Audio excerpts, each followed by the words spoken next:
So to try and further separate herself from her predecessor, old mate over here, opposition leader Sussan Ley addressed the National Press Club this week, which is basically a big nerd convention that people like me love. Essentially, someone really important gets up and does a speech and then takes questions from the media. Just recently, they've had the Treasurer, Jim Chalmers, and the Prime Minister. But it's not just politicians. Just after the election, Cheek Media co-founder Hannah Ferguson spoke at the press club as well. So back to Sussan, who, by the way, did we see that she's trying to backtrack on claims she added the extra S to her name because of numerology, saying that it was actually just because she did it during her punk days? Did you really add an extra S to your name because of numerology? Was it all about being a bit more lucky? No, I didn't. And I did make that rather flippant remark to a question that I got in an interview, and it sort of took on a life of its own. So in that rebellious punk phase, when I didn't like my parents and I didn't like my life and I knew it would annoy them, I added the extra S and it somehow stuck. It's a real loss for Australia's numerology community. Anyway, Sussan Ley speaking at this forum is important. It's something that Peter Dutton never did in his time as opposition leader. Her speech outlined two key points the coalition will be focusing on following the election, as Sussan put it, smashing women and energy.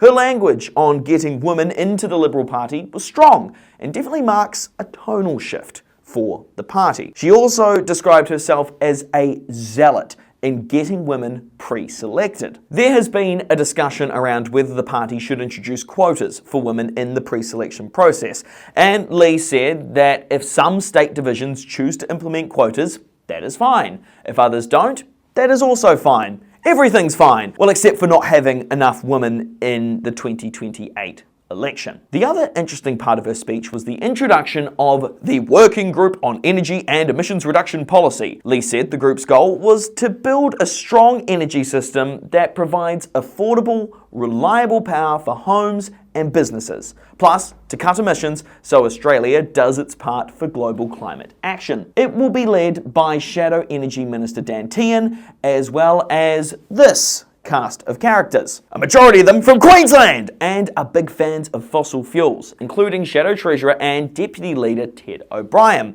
the same bloke who said the party was in no rush to dump the nuclear policy. So let's see what they actually come up with. Ultimately, Ley's speech was all very promising, I guess. There were also a couple of other good points. She offered an invitation to the Prime Minister to work in standing up for women and children. She also announced a full review into the Liberal Party, which will be completed and, more importantly, made public by the end of the year. So, have they or will they really change? Ley can say she wants to see more women in the party, which is a great first step.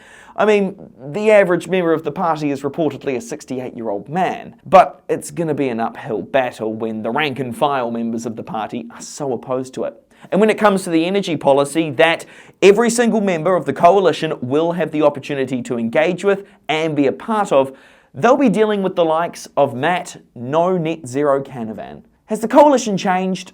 I'll believe it when I see it.